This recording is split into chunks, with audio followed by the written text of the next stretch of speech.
Você consegue apontar algum assunto que tenha causado tanta controvérsia quanto o coronavírus? People had been infected with the coronavirus. Вспышки коронавируса в Китае. Эпидемия вошла в сложную фазу. Risco mundial de contaminação pelo coronavírus. Mas o que agrava essa turbulência no mundo todo? A velocidade de propagação do vírus ou a velocidade de propagação de notícias, de informações distorcidas e boatos? Nessa confusão, oportunistas com interesses políticos e econômicos aproveitam para agir no Brasil e no mundo todo.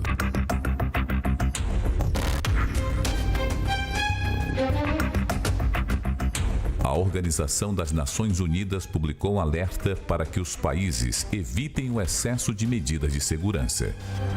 O texto da ONU diz que as restrições devem ser adotadas por motivos legítimos de saúde pública e não devem ser usadas simplesmente para combater a dissidência.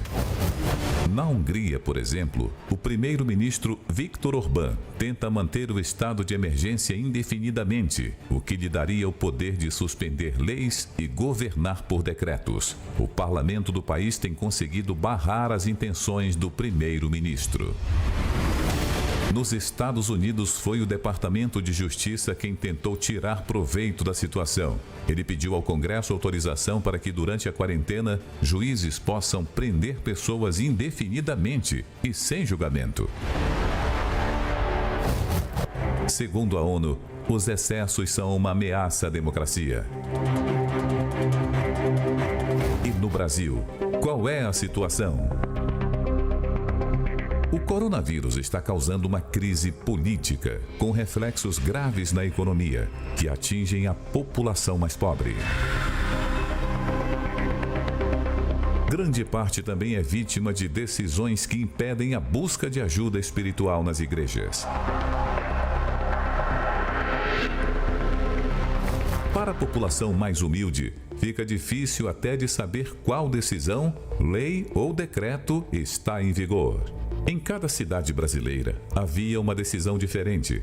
Em São Paulo, o Ministério Público conseguiu uma liminar judicial que recomendou ao governo do estado e à prefeitura da capital o decreto para fechar igrejas e centros comerciais. Depois, um decreto do presidente da República, Jair Bolsonaro, considerou essencial o funcionamento das igrejas. Foram autorizadas a manter as portas abertas para que os fiéis possam fazer suas preces, desde que cumpram as recomendações do Ministério da Saúde. Aí veio a decisão da Justiça Federal do município de Duque de Caxias, na Baixada Fluminense, que passou a vigorar em todo o Brasil.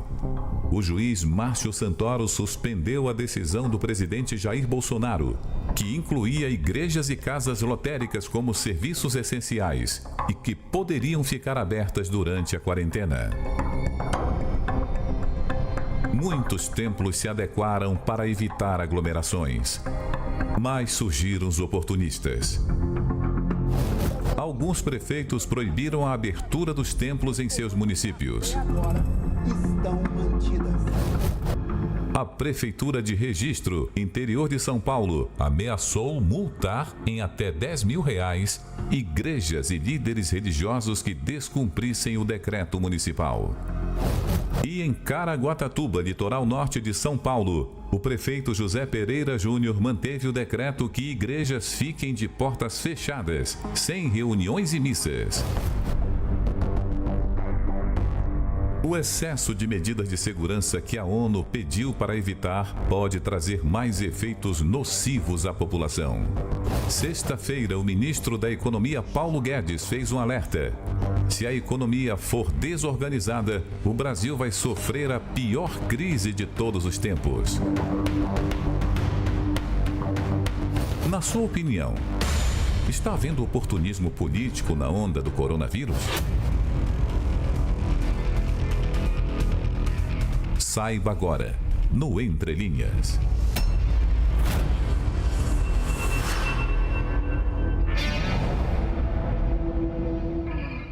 Bem-vindo ao Entre Linhas de hoje, aqui com você, com o tema oportunismo político na onda do coronavírus. E eu queria já de cara aqui diferenciar o que é oportunidade de oportunismo. Oportunidade é uma coisa positiva, oportunidade é uma coisa boa, que todos nós devemos procurar melhorar, fazer de uma situação algo melhor para todos. Mas oportunismo é quando alguém quer se dar bem às custas dos outros. E o que nós estamos vendo diante da pandemia, da situação do coronavírus, é muito oportunismo e pouco aproveitamento das verdadeiras oportunidades que esta situação apresenta para todos nós. Oportunismo de políticos, oportunismo da mídia, oportunismo de pessoas que querem se promover, que querem ganhar em cima do caos, em cima da situação que estamos vivendo. E é sobre isso que nós queremos tratar no programa de hoje. Eu quero apresentar os nossos convidados especiais. Temos aqui, obviamente, o Bispo Adilson sempre com a gente. Eu tenho aqui a Fernanda Lelis, que é responsável do projeto RAAB, que dá apoio e assistência a mulheres em todo o Brasil. Nós temos também aqui a deputada Rosângela Gomes, deputada federal pelo Rio de Janeiro, e o deputado Márcio Marinho, deputado federal pela Bahia, que estão aqui para nós, para nos ajudar também do ponto de vista da política. Bem-vindos todos ao programa. Obrigado, Bispo. Bem-vindos. Bom, considerações iniciais. Oportunidade e oportunismo. É o que nós temos visto muito por aí, né, Adilson? E quando se fala, por exemplo, do comércio, a gente tem ouvido falar, e é uma polêmica, por exemplo, na venda do álcool gel.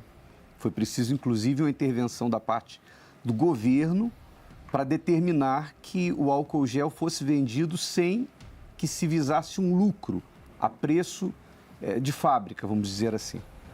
Porque alguns comerciantes, justamente no momento em que mais a sociedade precisa de álcool gel, colocou o preço nas alturas. Então, todo mundo criticou isso. Por quê? Porque se vê nisso um oportunismo comercial. Mas que diferença há desse oportunismo comercial também para o oportunismo político ou para o oportunismo da mídia? A verdade é que nós estamos vivendo uma situação em que nunca precisamos estar tão unidos no nosso país, mídia, o povo, os poderes, nunca precisamos estar tão unidos. E talvez, poucas vezes na história, nós vimos a sociedade tão dividida. E aí é que está uma das oportunidades.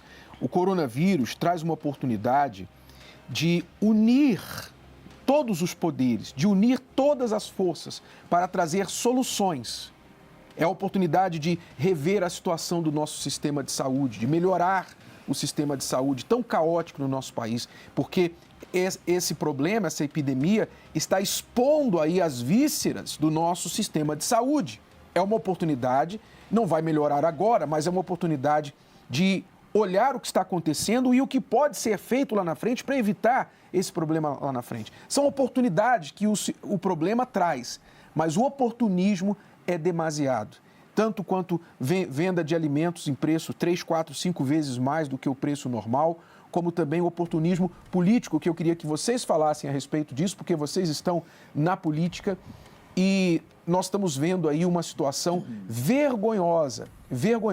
É a bagunça governamental no nosso país. A gente não sabe se a gente obedece presidente, se a gente obedece juiz, se a gente obedece prefeito, se obedece governador. A gente não sabe a quem a gente obedece, porque ninguém obedece ninguém. É verdade, há uma confusão e que a gente realmente tem que acertar isso. Porque se nós não acertarmos isso, vai ter toda hora uma pessoa tomando uma decisão. Por exemplo, prefeito. Tem cidades que não teve nenhum tipo de caso de coronavírus, o camarada fechou tudo. Está errado? Governo do Estado toma uma decisão diferente do presidente da República. Está errado. O presidente fez um decreto dizendo que as atividades religiosas são essenciais.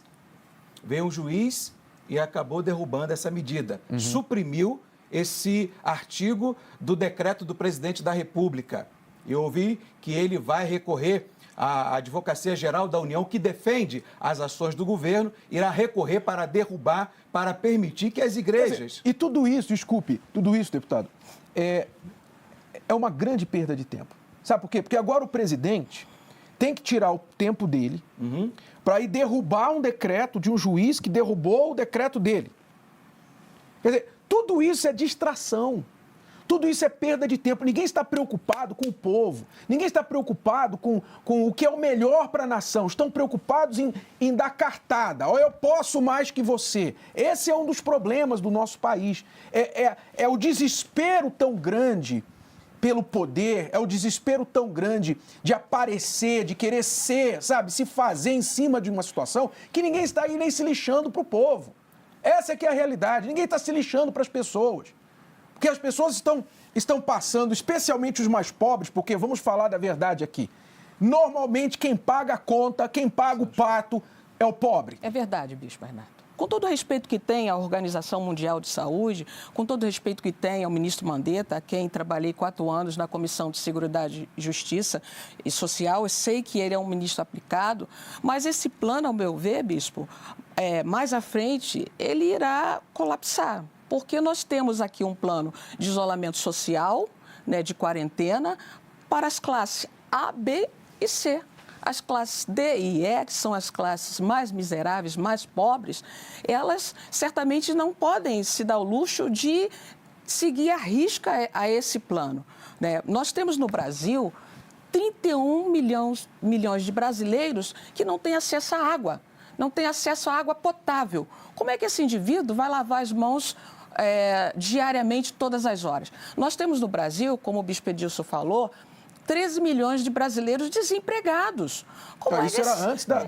Isso antes da crise, da quarentena, porque agora esse número já aumentou. Então, como é que esse indivíduo que comprou uma máscara mês passado a R$1, hoje, se for na farmácia, ele vai comprar uma máscara por 7, 8, 10, 12 reais. Então, a pessoa que ganha R$200 por semana, ela não vai ter dinheiro para comprar essa máscara. Então, é um plano que a mídia bate em cima. Nós sabemos que os veículos querem audiências e, em cima desse plano, nós sabemos que quem vai pagar o pato, quem vai pagar o preço, realmente é a classe mais pobre. É a classe mais pobre, né? O que a gente vê aí. Muitos defendendo. E eu quero, antes de falar sobre a classe mais pobre um pouquinho mais, dar um parêntese aqui. Nós não estamos aqui discordando de que há uma necessidade de distanciamento social, até mesmo de ficar em casa, sempre que a pessoa puder ficar, para evitar o alastramento rápido do vírus. Nós concordamos com tudo isso, nós concordamos. O que nós temos que pensar aqui agora é a questão do equilíbrio. Nós não somos contra a quarentena, nós não somos contra o isolamento social, nós somos contra, sim, a medida que vai quebrar o país e, sim, causar um problema muito maior do que o do coronavírus. Porque o que você prefere? O que você prefere? Você prefere enfrentar o vírus com água e sabão, você ficar lavando as mãos e tal, e tem que lavar as mãos e tem que preparar com água e sabão, ou você prefere ir para a fila do pão sem água, sem sabão, sem pão, sem nada? O que você prefere? Qual é a sua posição, o seu posicionamento? O que vai resolver o nosso problema? Lavar as mãos é uma medida importante. Ficar em casa, cuidar das pessoas de grupo de risco é um ponto importante. Mas como é que o pobre, que a pessoa que não tem um espaço nem para ficar em casa com uma família amontoada, como é que a pessoa que agora não tem a sua fonte de renda para comprar comida vai lidar com a situação de ficar parada em casa por tempo indeterminado? Como é que o país vai vencer esse problema causando um problema maior, um problema social que já está começando a aparecer na Itália, na Europa, Bispo Adilson.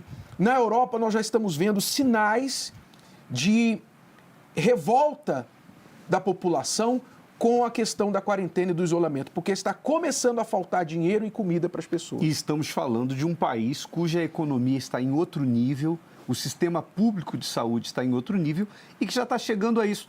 E a verdade é que não precisa ser economista para você saber que, pelo andar da carruagem, vai ter uma quebradeira, vai ter desemprego. Então, o que nós queremos colocar aqui? É que nós não podemos ir nem para um extremo e nem para o outro. Porque o que nós estamos vendo hoje é que a opinião pública e a sociedade estão divididas em dois polos. Um defendendo que tem que haver um fechamento total de tudo, que as pessoas têm que ficar enclausuradas dentro de casa, e outros defendendo que tem que sair, tem que abrir tudo, Mas a verdade é que tem que ter um equilíbrio, porque não adianta a gente tentar resolver um problema de saúde pública e criar um problema muito maior de desemprego, de fome, de quebradeira, que vai resultar em violência. Eu atendi outro dia uma senhora num dos nossos programas, que ela disse o seguinte: eu estou aqui em casa sozinha, eu faço parte do grupo de risco, moro sozinha com crianças, mas eu não posso sair porque eu estou com medo que, se eu sair para comprar comida, então eu posso trazer a doença para dentro de casa. Quer dizer, as pessoas ficam se baseando apenas nas notícias de terror que elas vão recebendo, e a pessoa está com medo até de sair para comprar comida. Aí é um outro problema da mídia que a gente vai falar daqui a pouquinho. Vamos ver esse clipe lá da Itália, que mostra a condição que a população está começando a chegar já de irritação, de impaciência com as medidas da quarentena. Veja só. Uma ameaça até maior que este vírus para o sul da Itália pode ser a inquietação. É difícil ver, mas assim é o desespero.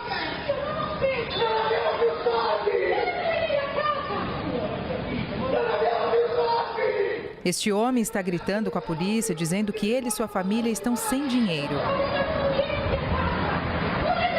Sua mãe, que está chorando, implora para que eles fossem para casa, para que ela pudesse mostrar que eles não têm comida. Uma foto também surgiu de um supermercado na Sicília. A polícia foi chamada para manter ordem depois que pessoas vieram para roubar comida. Já 15 giorni, 20 giorni circa que stiamo dentro e stiamo alla frutta. Este pai postou um vídeo para o primeiro-ministro mostrando sua filha comendo um pedaço de pão e está sendo compartilhado pelo país inteiro.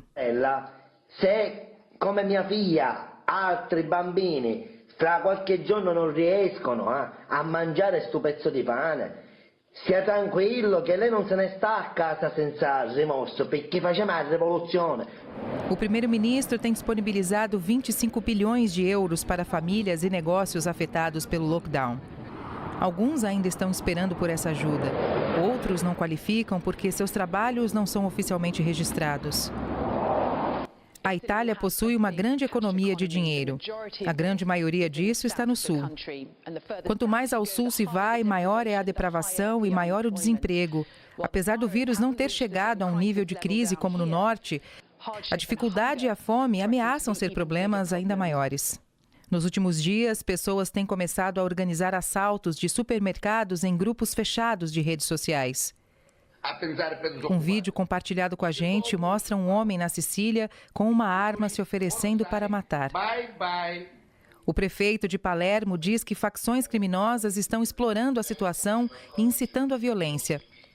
Ele adverte que uma emergência social está próxima.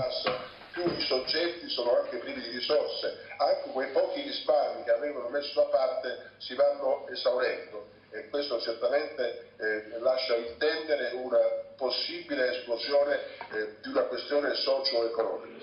Se centenas de pessoas continuarem morrendo a cada dia, a esperança e a paciência também morrerão. Esta pequena cidade, na Lombardia, está enterrando 90 dos seus cidadãos com a ajuda de militares. Talvez um sério lembrete que o lockdown é necessário para salvar vidas. Mas no sul, para muitos, parece que está ameaçando a própria sobrevivência. Isso aí é na Itália, já está acontecendo na Europa. E eu quero reforçar aqui o que nós estamos falando acerca do equilíbrio. Porque nós não estamos aqui discordando ou trazendo as nossas próprias recomendações.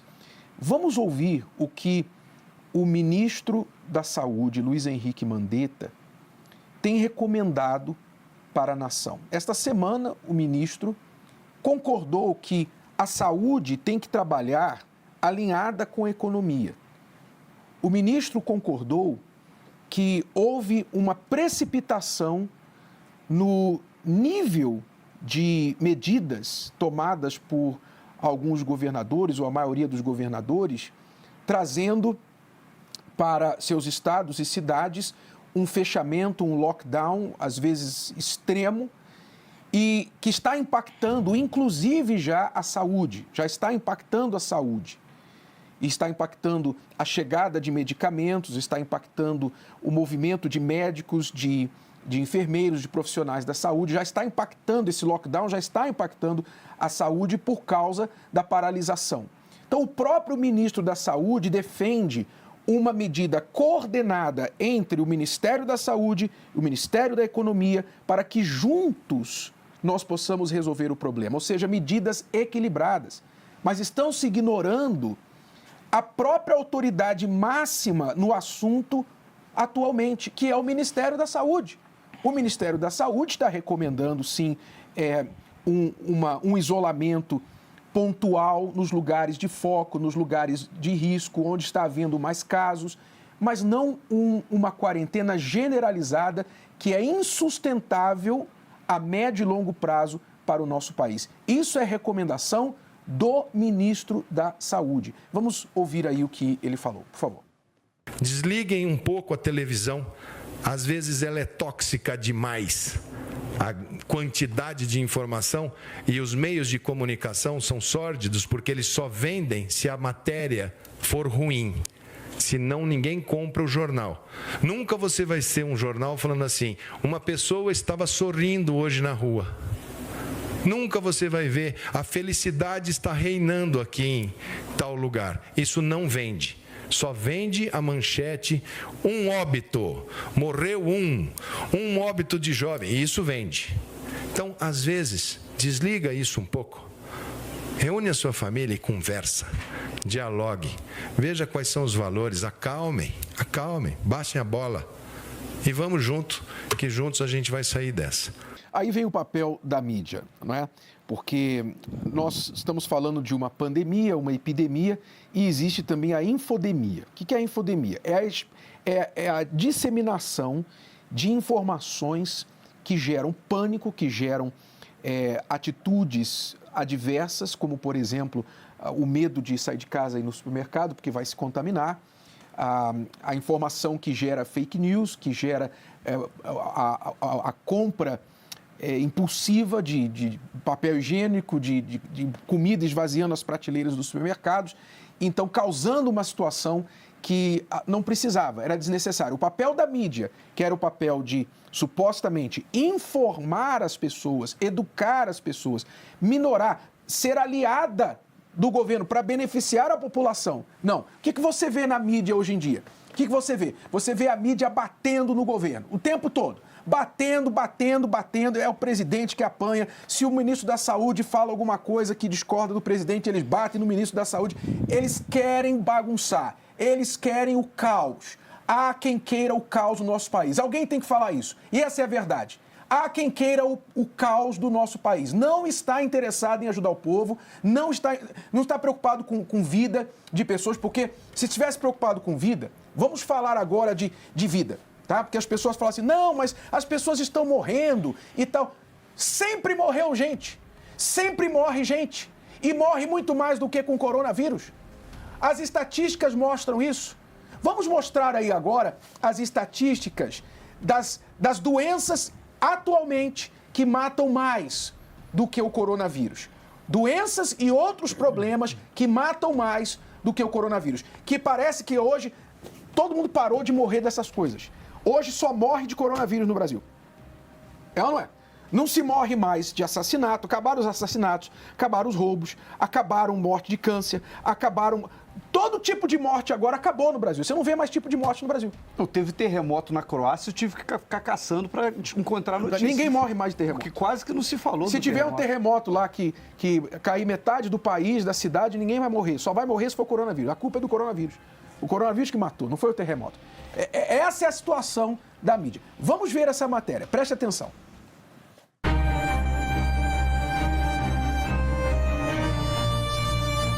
longo da história, a humanidade já sofreu com diversas epidemias propagadas por vírus, bactérias ou outros micro-organismos. Saiba quais foram as maiores epidemias que já abalaram o mundo. A peste negra é considerada a maior epidemia da história da humanidade. No século XIV, o número de mortos teria variado entre 75 e 200 milhões de pessoas. A doença é causada por uma bactéria transmitida ao ser humano por pulgas de ratos e outros roedores. Entre janeiro de 1918 e dezembro de 1920, a gripe espanhola matou pelo menos 50 milhões de pessoas. A gripe espanhola recebeu esse nome porque a imprensa da Espanha noticiou que, mesmo depois da Primeira Guerra Mundial ter acabado, a população civil estava adoecendo e morrendo em números alarmantes. A tuberculose foi uma das primeiras epidemias a atingir a humanidade. Ela é conhecida desde a antiguidade e transmitida de pessoa para pessoa através das vias respiratórias. Ainda hoje, continua a fazer grande número de vítimas fatais. Só em 2018, 1,5 milhão de pessoas morreram.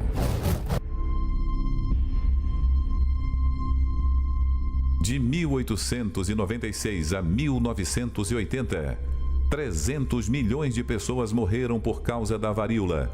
A doença atormentou a humanidade por aproximadamente 3.000 anos, sendo erradicada nos anos 80 após uma campanha de vacinação mundial. O vírus HIV foi identificado em 1981. Calcula-se que aproximadamente 21 milhões de pessoas tenham morrido depois de contrair essa doença, transmitida por sangue, secreções e sexualmente. A pandemia causada pelo vírus H1N1 teve um surto global, com os primeiros casos surgindo no México em março de 2009. Estima-se que até 1 bilhão e 400 milhões de pessoas tenham contraído o vírus, mais de 20% da população mundial. 500 mil pessoas morreram da doença. O vírus tem uma taxa de mortalidade de até 90%. Ele é adquirido através de contato com o sangue ou outras secreções corporais de alguém infectado, seja ser humano ou animal. Neste momento, no Brasil, existem 3 epidemias simultâneas, segundo o secretário de Vigilância da Saúde do Ministério da Saúde, Wanderson de Oliveira. Além do novo coronavírus, dengue e influenza. Só neste ano, o estado de São Paulo registrou 31.091 casos prováveis de dengue nas primeiras 5 semanas de epidemia. O país todo teve mais de 90 mil casos prováveis. São Paulo é o estado com o maior número de ocorrências. Elas representam 1/3 do total do país. É importante que a gente contenha agora. Toda morte fere várias pessoas dos familiares, né, que ficaram para trás. Toda morte é uma perda irreparável. Nós sabemos tudo isso, ninguém está minimizando a morte de coronavírus, nem outro tipo de morte. Nós estamos aqui chamando as pessoas ao bom senso. Ao bom senso.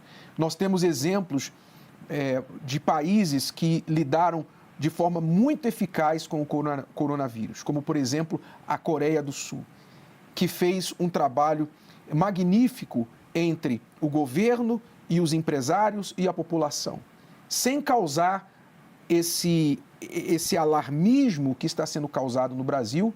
Eles conseguiram conter, tiveram lá, se não me engano, 8 a 9 mil casos de pessoas contaminadas com o vírus e menos de 100 mortes.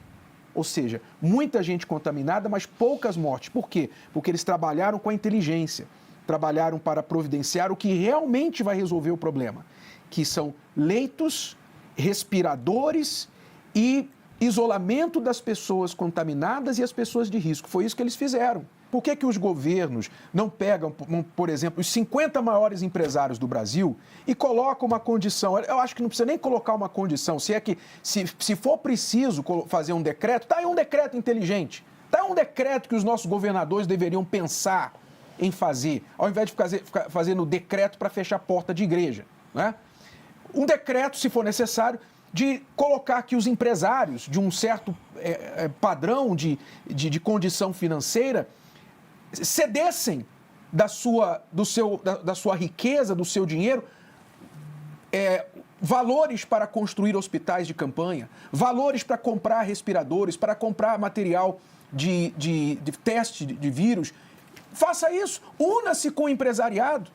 O empresariado é um dos interessados que isso acabe rápido. Por que então não se une? Falta espaço no nosso Brasil? Será que falta terra no nosso Brasil para fazer hospital de campanha? Será que falta condições? Falta dinheiro? Não falta dinheiro, porque o governo está passando decretos de bilhões para poder injetar no problema do coronavírus. Então não falta dinheiro. Não está faltando dinheiro, está faltando interesse realmente em ajudar a população. Porque o que parece é que qualquer pessoa que fale contrário a esse discurso desestabilizador, esse discurso visado a desestabilizar o governo, tem que ser atacado, tem que ser metralhado e tem que ser silenciado. Por exemplo, teve um médico, nós vamos mostrar um clipe agora, ele foi entrevistado e ele falou da importância de tomar medidas equilibradas com respeito à saúde, ao coronavírus, para não desestabilizar a economia. Mas ele foi cortado.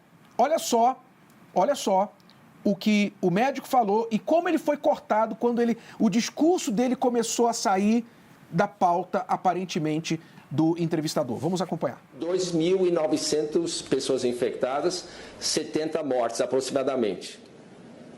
Em um dia, na Alemanha ou na França, o dobro dessas pessoas infectaram.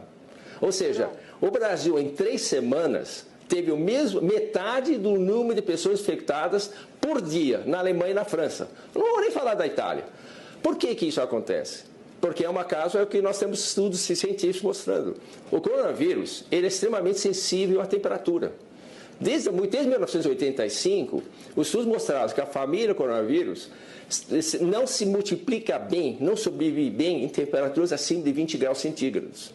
E a melhor temperatura para ele disseminar é abaixo de 10 graus. É um trabalho de 1985. E um trabalho do MIT mostrou exatamente isso. Então, nós ainda estamos no verão, no calor. Esse calor vai acabar provavelmente em maio.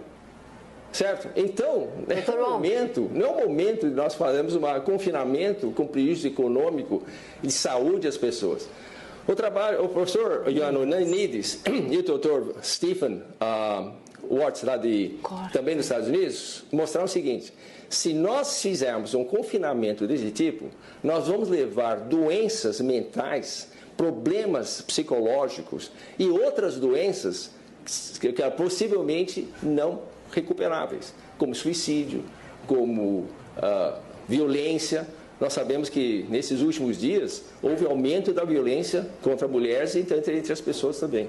Tá certo, então, doutor. Nós temos a gente não vai mais conseguir continuar com essa entrevista. É incrível. É a mídia, sabe? Mas não acabou ainda não. Não há uma imparcialidade, né? Não. Se não fosse trágico, seria cômico. É, né? Como o ministro Mandetta falou. A mídia não quer passar informação boa. Porque o que o médico estava falando é uma informação boa. Era uma informação que tranquiliza a população. Então não é tão sério. Poxa, a gente não precisa ficar em pânico. Poxa, aqui vai ser... A gente não pode ficar olhando que aqui vai ser igual à Itália. Ele estava passando uma informação animadora, mas foi cortada. Por quê? Porque a notícia boa não vende. O que vende é a notícia ruim, né? Agora, vamos falar do caso de Santana? Fala aí, por favor, que você recebeu essa informação primeiro que... Hoje, bem cedo, o pastor de Santana, aliás, o responsável pela área das igrejas Universal em Santana, ele me mandou fotos e me mandou um vídeo e me comunicou dizendo o seguinte: olha, agora de manhã, a Rede Globo parou um carro em frente à igreja, do outro lado da rua, eles armaram o tripé, tinham equipe e apontaram a câmera para a porta da Igreja Universal.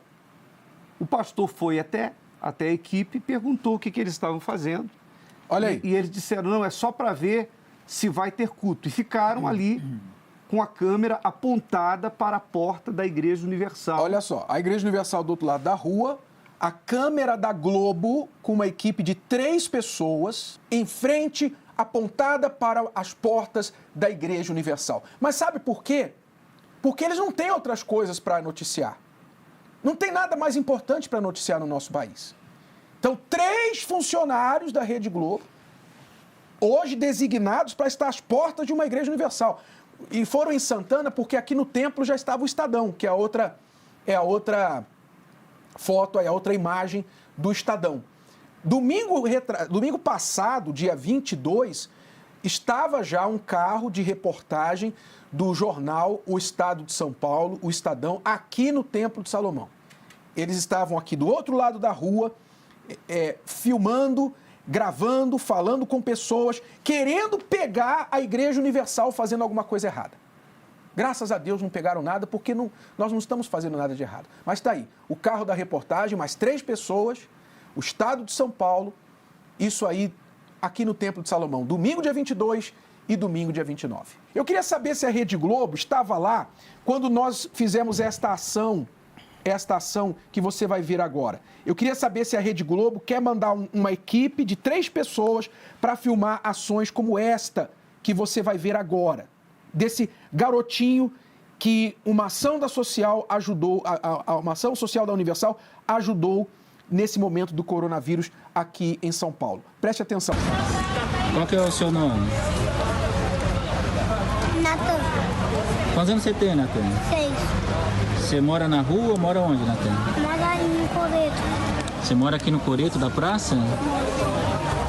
Cadê seu pai e sua mãe, Natan?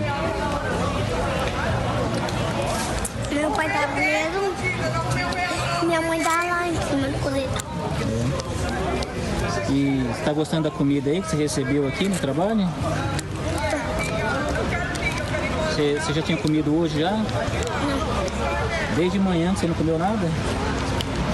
Essa é a primeira refeição de hoje? Tá gostosa? Eu não sei se você conseguiu ouvir direito, esse garoto aí que deve ter uns 6 anos, mais ou menos, dorme no Coreto da praça, uma praça aqui em Guarulhos, com a sua mãe, não tinha comido nada hoje, você deve ter percebido que já era noite, não tinha comido nada. E o seu pai está preso. A Universal estava ali para ajudar ele, sua mãe e muitos outros moradores de rua. Eu queria, Rede Globo, saber onde estavam as suas câmeras nesse momento. Onde estavam as suas câmeras? Não é falta de câmera, né? Não é falta de pessoal disponível. Onde estavam as suas câmeras? E falando de problemas sociais, você tocou, Rosângela, deputada, e o doutor Wang ali também falou que o índice de violência doméstica já está se reportando, um aumento de violência doméstica como uma das consequências do isolamento social, da quarentena, que as pessoas estão ficando em casa. Mulheres que são vítimas de violência doméstica agora estão com um risco maior, sem poder fazer nada, porque estão ali ao lado dos seus agressores. Fale um pouquinho, porque lá no Rio de Janeiro que veio essa estatística inicialmente. É verdade, Bispo.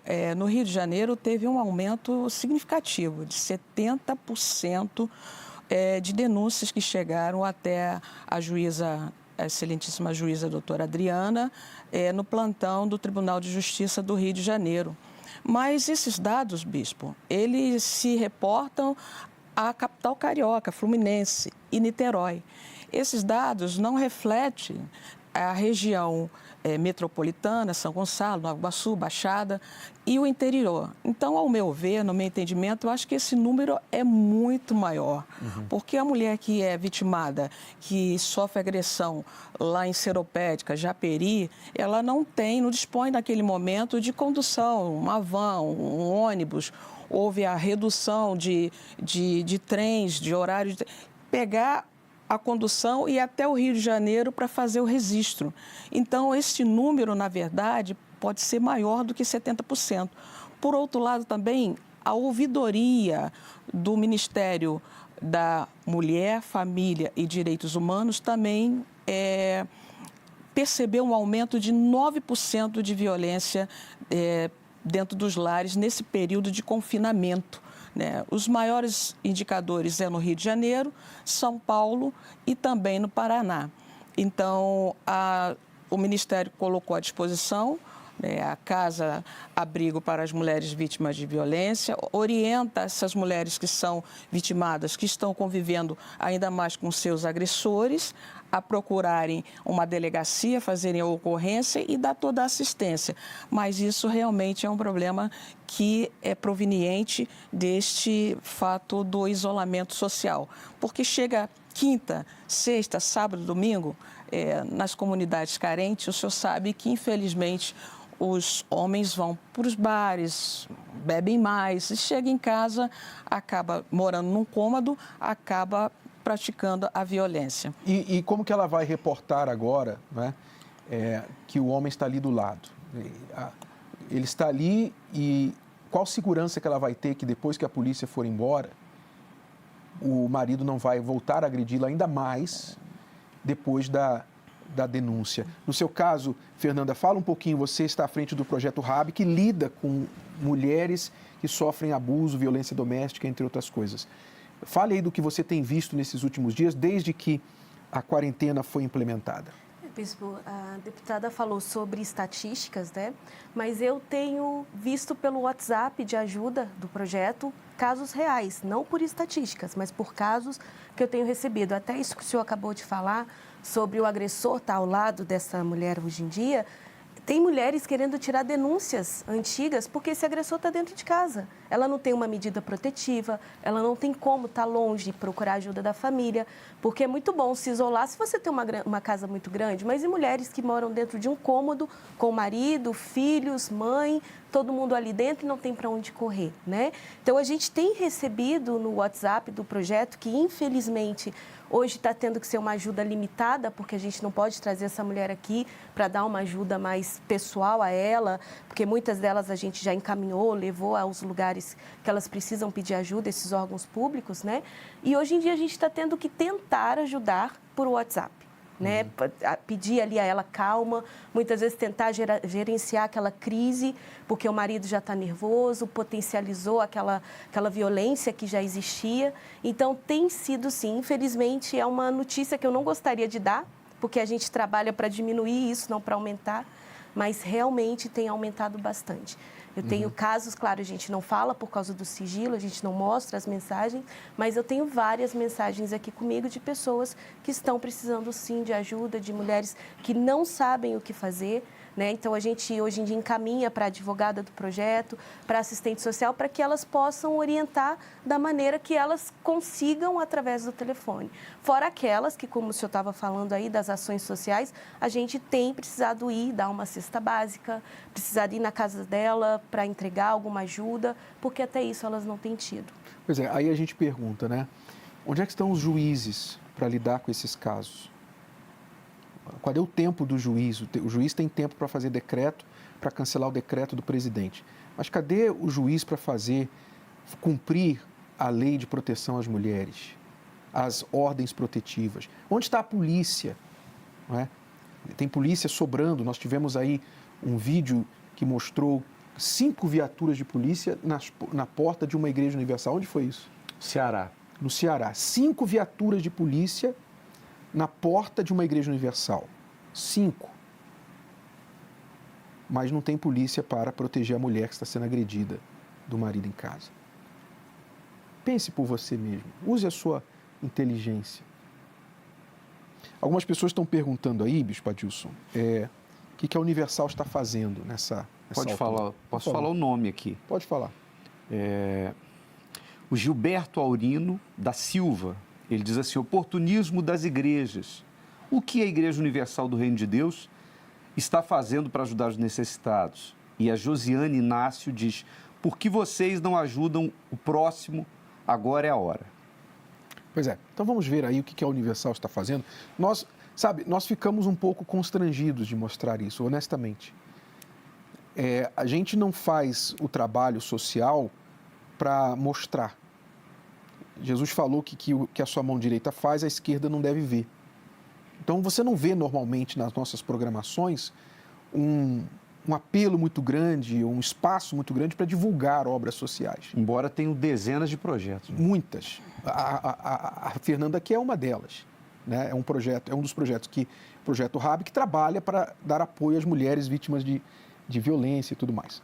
Então, nós não damos muito espaço para isso porque nós não fazemos isso para propaganda, para divulgar. Nós fazemos isso porque é obrigação cristã.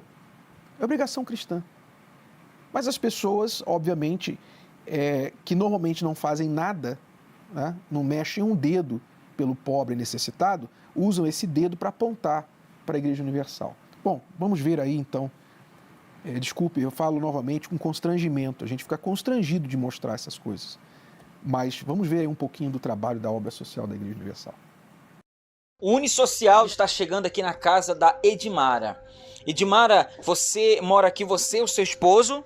E meus 2 filhos. Seus 2 filhos. Olha só como é que tá o armário aqui da Edmara. Vazio, né, Edmara? Isso, justamente. Quanto tempo não tem um arroz, não vê aqui o seu armário cheio, Edmara? É muito raro ter isso. Às vezes meu filho pede, às vezes não tem, às vezes assim... Dói ver o filho pedindo, como você falou assim, um danoninho, um alimento e não ter pra dar? Dói muito. Dói, às vezes assim... Calma, meu filho. Um dia tem, outro dia não tem. Eu fico assim... Não sei como tirar pra ele, pra ela. E hoje você está recebendo aqui essa cesta, esse alimento. Como que você recebe? Chegou numa hora boa? Chegou. Chegou numa hora certa. Seu marido está desempregado? Tá. Quanto tempo? 1 ano. Vai fazer 1 mês. 1 ano desempregado? Justamente. Entendi. Então você vai ver agora o antes e o depois. Vamos colocar aqui no armário dela a cesta básica.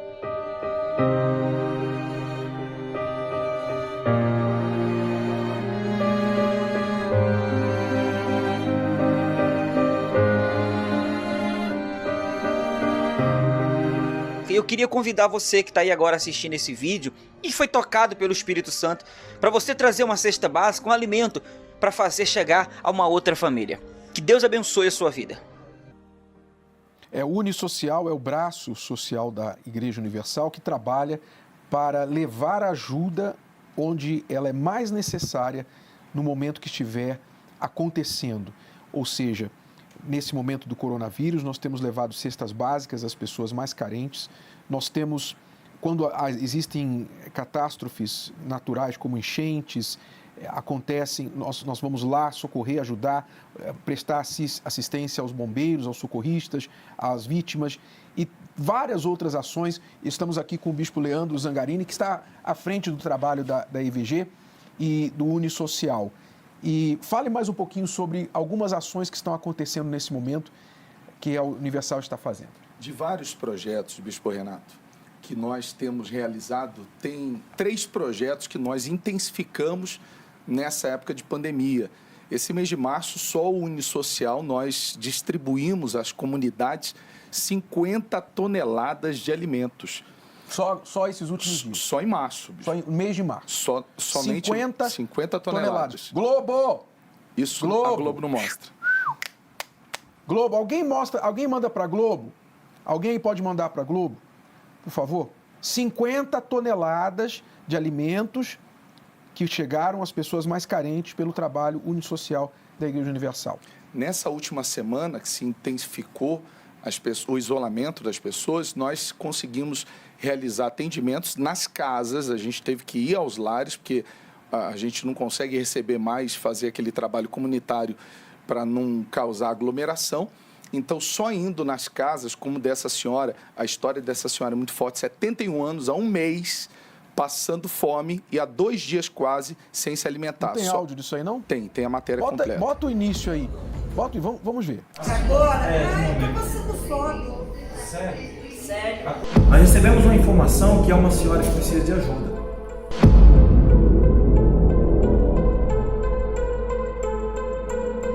Nós entramos em contato com ela e ali ela aceitou a nossa visita. Nós vamos lá agora levar para ela uma cesta básica certinho. Eu trabalhava de manicure. Certo. Eu ganhava, eu fazia pé, mão, né? Certo. E eu ganhava um dinheirinho. As pessoas clientes vinham até a senhora? Então, eu ia na casa das clientes. Ah, isso aí. Eu ia. E depois elas não quiseram mais, eu fiquei... Quantos anos a senhora tem? 71. Acontece pelo fato do momento que nós estamos vivendo, a senhora também não pode entrar em contato. Não posso sair, estou amarrada aqui, né?